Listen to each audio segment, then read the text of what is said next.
मैं तो हर किसी को बैठ के जोड़ के कहता हूं, भैया अच्छा भारत चाहिए कि नहीं चाहिए, यही क्वेश्चन पूछो ना भैया, कि ये 21 लक्ष्य हैं, ये 5 मौलिक अधिकार हैं, ऐसा भारत चाहिए आपको, कोई कष्ट नहीं होगा, चाहिए कि नहीं चाहिए? यदि वो कहता नहीं चाहिए तो फिर भाड़ में जाओ, तो हमें तुमसे बात ही नहीं करना।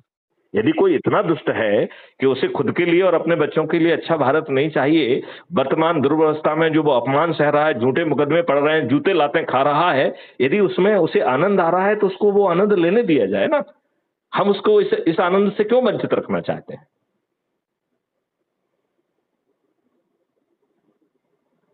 यदि वो जो है अपने आप को कीचड़ में खिला हुआ कमल मान रहा है, तो उसे कमल होके प्रफुल्लित होने दिया जाए ना।